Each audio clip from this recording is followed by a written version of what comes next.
Hi, నేను మీ wellness coach Mounika. అసలు heart attacks ఎందుకు వస్తున్నాయో తెలుసా? డీప్ ఫ్రైడ్ ఫుడ్స్ తినటం వల్ల, పేస్ట్రీస్ తినడం వల్ల, షుగర్స్ని ఎక్కువగా కన్జ్యూమ్ చేయటం వల్ల, ఆయిల్లో ఫ్రై చేసిన ఫుడ్స్ తీసుకోవటం వల్ల హార్ట్ అటాక్స్ వస్తున్నాయి. వాటి నుంచి ట్రాన్స్ ఫ్యాట్స్ రిలీజ్ అవుతాయి. ముఖ్యంగా పామ్ ఆయిల్ చాలా డేంజరస్. ఆయిల్ని షుగర్ని కంబైన్ చేసి తీసుకున్నప్పుడు బ్లడ్ థిక్గా మారుతుంది, స్టిక్కీగా అవుతుంది. అసలు వీటికి సొల్యూషన్ ఏంటి? కొన్ని రీసెర్చెస్ ఏం చెప్తున్నాయంటే దానిమ్మ గింజలు, అవకాడో ఇవి ప్లాక్ ఫార్మేషన్ ని రెడ్యూస్ చేయడానికి చాలా హెల్ప్ఫుల్ గా ఉంటాయి. దానిమ్మ, అవకాడో రెండు కలిపి తీసుకున్నట్టయితే బీటా సిస్టోస్టెరోల్ అనేది రిలీజ్ అవుతుంది. ఇది మన గుండె ఆరోగ్యానికి చాలా మంచిది.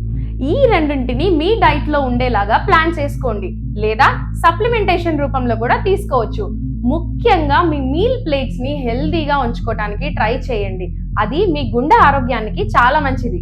హెల్దీ మీల్ ప్లేట్ ని ఎలా మెయింటైన్ చేయాలి, మీ హార్ట్ హెల్త్ గురించి ఇన్ డీటెయిల్ గా తెలుసుకోవడానికి స్క్రీన్ మీద కనిపిస్తున్న నంబర్ కి కాల్ చేసి కాంప్లిమెంటరీ 1-to-1 సెషన్స్ ని బుక్ చేసుకోండి. అలాగే 2-day కాంప్లిమెంటరీ బ్రేక్ఫాస్ట్ ని ట్రై చేయండి. ఇలాంటి మరి ఎన్నో ఇన్ఫర్మేటివ్ వీడియోస్ తెలుసుకోవడానికి ఈ ఛానల్ ని సబ్స్క్రైబ్ చేసుకోండి. Stay tuned for more videos.